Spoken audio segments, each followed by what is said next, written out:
안녕하세요, 소보로방입니다. 오늘 소보로방에서 보여드릴 소설은 최인훈 작가의 광장입니다.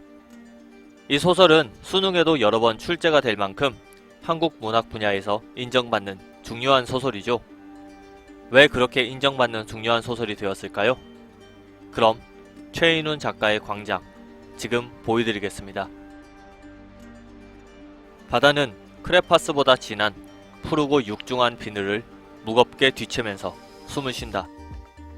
소설은 6.25 전쟁 포로들을 이끌고 중립국으로 향하는 배 타고르호가 떠있는 망망대해를 묘사하며 시작합니다.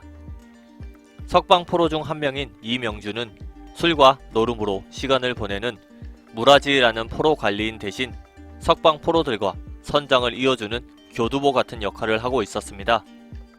영어를 곧잘 했기 때문이죠. 덕분에 명주는 선장과 친분을 유지했습니다. 배에 탄 지 어느덧 열흘이 넘은 별이 많은 밤, 명주는 배 주변을 날아다니는 갈매기를 보며 과거를 회상합니다. 명주는 철학과 대학생이었습니다. 그는 아버지의 부유한 친구인 은행장 변성재의 집에서 신세를 지고 있었고, 변성재의 아들인 태식, 딸 영미와 친한 사이였죠. 영미는 집에서 파티를 여는 걸 즐겼습니다.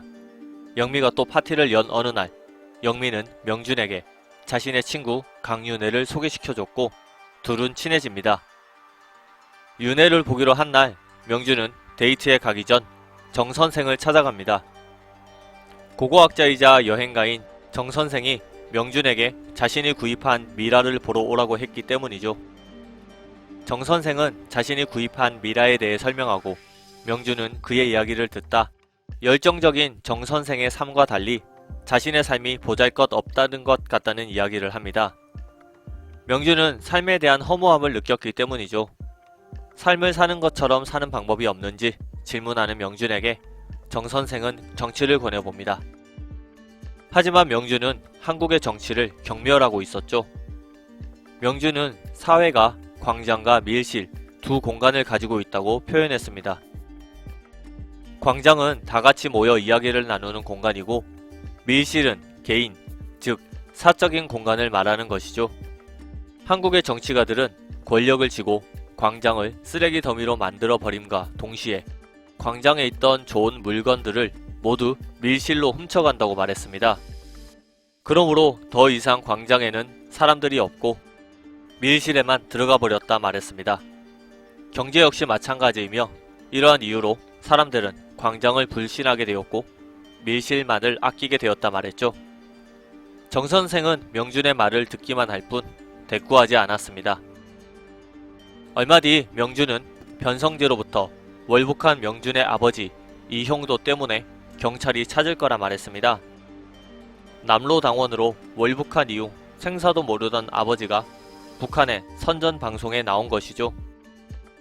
명준을 취조실로 부른 경찰은 명준이 철학과에 다니니 마르크스를 공부했을 것이고, 아버지가 월북을 했으니 빨갱이가 확실하다며 막무가내로 실토를 하라며 협박을 합니다.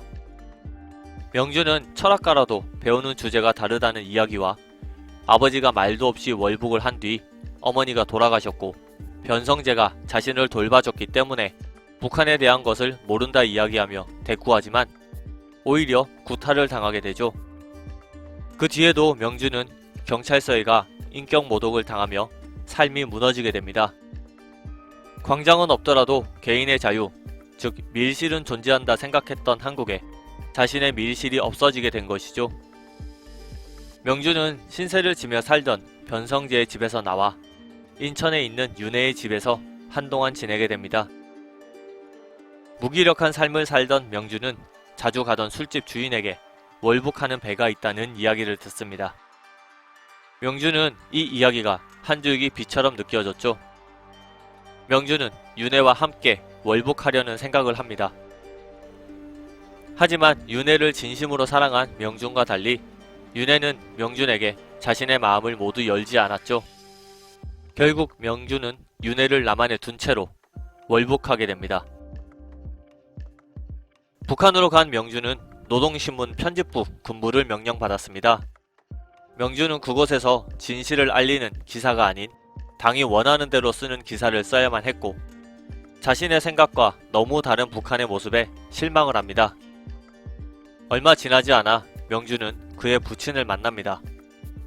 민주주의 민족통일전선의 중앙선전 책임자인 부친은 새 장가를 든 상태였고 권력에 맞들인 타락한 존재가 되어 있었습니다. 명주는 아버지에게 북한과 부친을 신랄하게 비판합니다.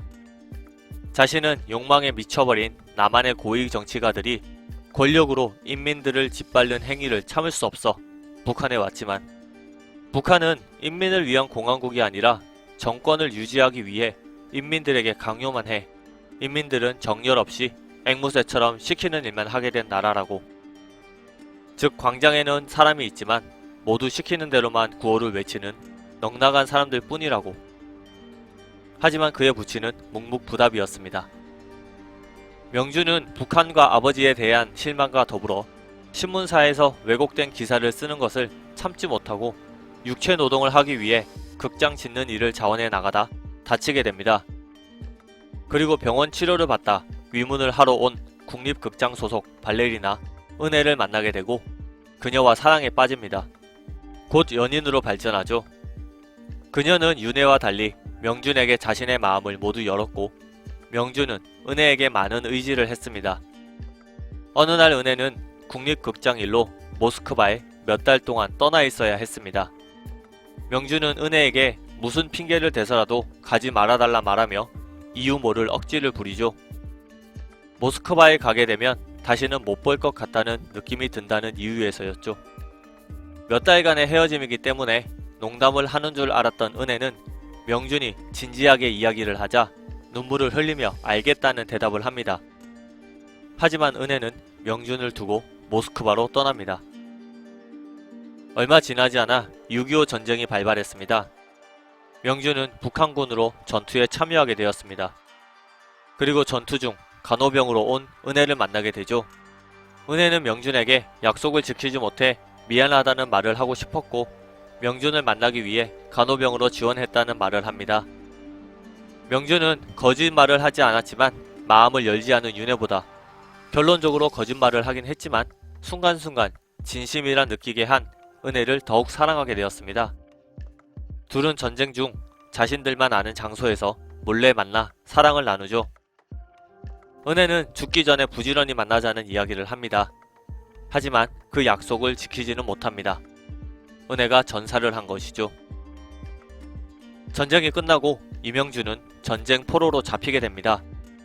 그는 수용소에서 명준이 월북한 후 부부가 된 태식과 윤혜를 괴롭히는 악몽을 꾸기도 하고 전쟁 중 서울에 들렸을 때 텅텅 비어있던 지인들의 집에 관한 회상도 하게 됩니다. 그리고 자신이 보고 느꼈던 남북한의 문제에 대해 생각하며 거부감을 느끼게 되고 또한 자신의 처지에 대해서도 생각하게 되죠.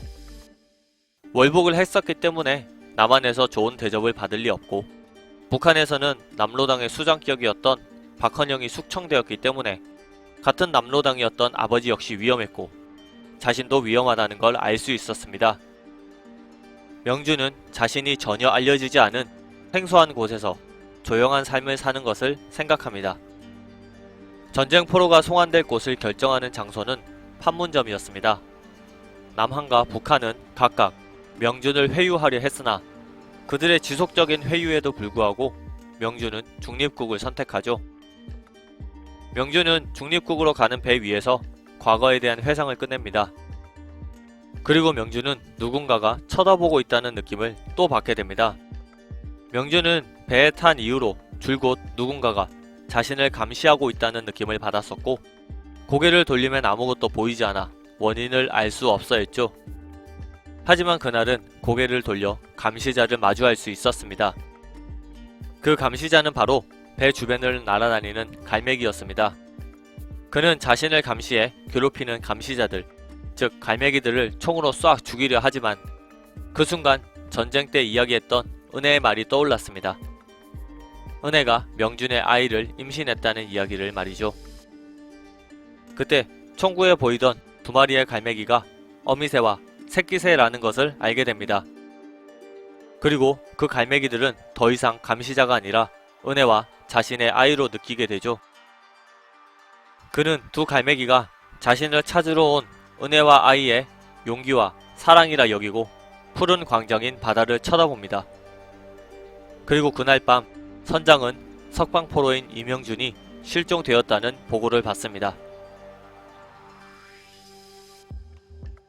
광장은 남한의 정치에 거부감을 갖고 있던 명준이 월북한 아버지 때문에 공권력에 의해 괴롭힘을 받아 미련 없이 월북을 하지만 북한 역시 남한 못지않은 문제를 가지고 있다는 걸 깨닫고 은혜라는 여자를 만나 안정을 되찾지만 전쟁으로 모든 걸 잃게 되며 중립국으로 향하다 결국 자유를 찾아 자살을 하는 소설입니다. 남한을 빈 광장으로 빗대어 표현하고 북한을 허울뿐인 광장과 밀실이 없는 곳으로 빗대어 비판하는 부분은 책 제목이 왜 광장으로 지어졌는지를 알 수 있게 하는 부분입니다. 특히 소설의 후반부에서 중립국을 계속해서 외치는 장면은 남북한을 동시에 비판하는 느낌을 주게 하는 부분으로 이 소설에서 인상 깊은 장면 중 하나죠. 남북한의 이념 문제를 적극적으로 다룬 한국 최초의 소설이라 불리는 소보로방에서 보여드린 최인훈 작가의 광장이었습니다. 영상이 마음에 드셨다면 좋아요, 구독 버튼을 눌러주세요. 감사합니다.